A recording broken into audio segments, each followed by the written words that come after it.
자, 내 집을 마련하려면 어떤 방법이 있죠? 1번 부모님한테 물려받는다. 2번 결혼을 잘해서 처가나 시댁에서 물려받는다. 아니면 3번 매매를 한다. 근데 우리는 돈이 없잖아요. 그래서 값은 청약을 노려야 됩니다. 자, 체리피커들을 위한 선요약, 청약이 좋은 이유 첫 번째는 시간입니다. 약속한 시간 안에 집을 지어준다는 거죠. 물론 가끔 무너지기도 하지만. 두 번째는 돈이에요. 약속한 만큼의 돈만 받습니다. 그리고 이걸 긴 시간에 걸쳐서 받아요. 세 번째는 이 엄청난 무림비급에도 써있지만 그래도 이 바닥에서 가장 공정한 경쟁이란 겁니다. 다 똑같은 룰에서 싸우니까요. 돈이 많다거나 얼굴이 잘생겼다고 당첨에 유리한 건 아니란 거죠. 자, 청약으로 나오는 아파트도 여러 가지 종류가 있습니다. 우선 사또가 외곽지역 논밭을 긁어 모아서 개발하는 신도시 아파트가 있고요. 놀부가 어디 빈 땅을 사서 분양으로 파는 아파트도 있죠. 그런데 대도시에는 남는 땅이라는 게 거의 없으니까 토끼랑 거북이가 살던 지코노미 마을을 재개발, 재건축하는 경우가 대부분입니다. 자, 이렇게 짓는 아파트는 원래 살던 동물들이 먼저 분양을 받아요. 그리고 남는 집을 일반에 분양하는데 그때 흥부들이 청약을 합니다. 근데 가격이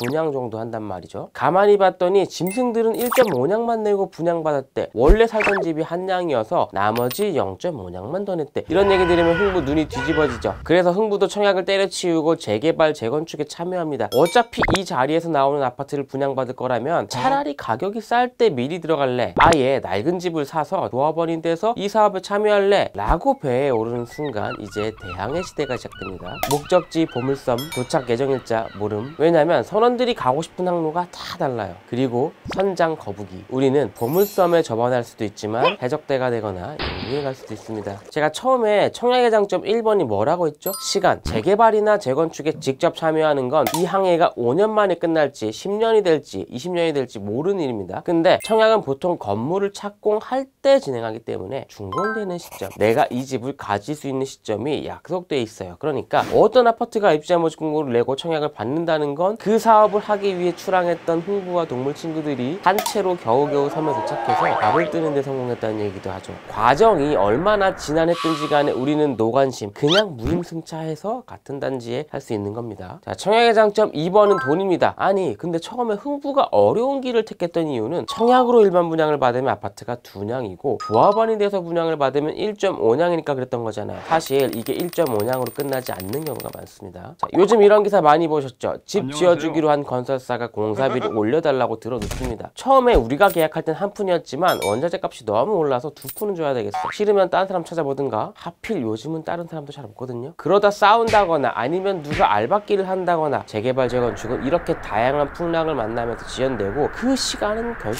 전부 돈으로 청구돼요. 자, 흥부는 분명 조합원이라서 1.5냥에 받기로 했었는데 이런저런 분담금이 계속 붙습니다. 여기에 지연된 시간까지 돈으로 환산해보면 오히려 일반 분양이 더 저렴했을 수도 있겠죠. 그냥 일반 분양, 그러니까 청약은 어떤가요? 입주자 모집 공고문에 2냥이라고 써있으면 그건 딱 픽스된 거예요. 아니 흥부는 약속했던 가격보다 더 냈잖아. 조합원인 흥부와 동물 친구들은 이 사업을 책임지는 주체이기 때문에 진행 과정에서 모자란 돈을 객출해서 냈던 거고, 청약을 하는 사람들은 이 아파트라는 상품의 구매자일 뿐입니다. 돈을 더 내야 되는 경우는 없다는 거죠. 오히려 미분양이니까 제발 사달라고 깎아주면 깎아줬지. 그리고 여기서 가장 중요한 건 처음에 약속한 2냥을 긴 시간에 걸쳐 낸다는 점이에요. 우리는 돈이 없으니까 돈을 벌 시간이 필요하잖아요. 1000가구짜리 아파트면 짓는데 보통 2년 반에서 3년 정도 걸립니다. 분양가 2냥을 이 기간 동안 계약금, 중도금, 잔금으로 나눠서 내는 거죠. 그리고 청약의 장점 마지막 3번, 공정한 경쟁. 누가 유리하다 불리하다 조건이 까다롭네 어쩌네 말은 많지만 이 룰이 누구한테나 똑같이 적용된다는 게 핵심입니다. 잘 나가는 집 자제분이라고 돈이 많다고 당첨에 유리한 건 아니에요. 청약을 할 필요가 없으시겠지만. 자, 얼마나 공평하냐면 집이 있는 놀부도 청약을 할 수 있어요. 민간 분양일 때만 가능하긴 한데 집이 있다고 해서 청약을 못하는 줄 아는 분들도 계시거든요. 집 있어도 됩니다. 물론 집이 있으니까 무주택 가점은 빵점인 거죠. 그래도 추첨제에선 깡패잖아요. 제 주변에도 딱 이런 상황의 선배가 계신데 매너게임 합시다. 오늘 이런 얘기 했다고 역시 토건적패 무조건 청약하라고 하는 거 보소 급발진한 형님들 계실 텐데, 어떻게 해야 부동산으로 큰 돈 벌 수 있나 이 얘기한 게 아니에요. 그건 그냥 갭투자 500채 하시면 돼요. 우리는 어떤 방법이 가장 효율적인 내 집 마련이냐, 왜 가성비와 시성비냐 짚어본 겁니다. 집값이 떨어지니까 로또 분양은 끝났다 이러면서 통장을 해지해버리면 내 스스로 그동안의 노력과 앞으로의 기회를 날리는 거죠. 고가점으로 당첨되는 사례들, 만점 통장 나오는 사례들은 집값이 떨어지든 말든 10년, 15년 묵묵히 통장 갖고 계시던 분들이 딱 필요할 때 써서 행운을 잡으신 거예요. 제 뇌피셜이 아니라 생성형 AI들도 비슷한 생각이에요. 오픈 AI의 챗 GPT와 구글 바드한테 똑같이 물어봤습니다. 내 집 마련 방법 가운데 가장 효율적인 건 뭐야? 정리는 거의 비슷해요. 근데 챗 GPT는 대답을 하다가 연산이 한계를 넘어가서 뻗었습니다. 왜냐면 이 친구는 원래부터 이렇게 깡통 같은 대답을 했으니까요. 하지만 바드는 이세돌을 뛰어넘은 위풍당당 공명정대 알파고의 후손이죠. 그래서 바드한테 다시 물어봤어요. 청약, 매매, 재개발, 재건축 중에 하나만 골라줘. 그랬더니 바드는 이렇게 답합니다. 내 집 마련 최고의 효율은 청약이다. 그러면서 든 근거들도 오늘 제가 했던 얘기들과 일맥상통하죠. 물론 재건축에 투자한 흥부는 떼돈을 벌어서 놀부로 업그레이드 됐답니다.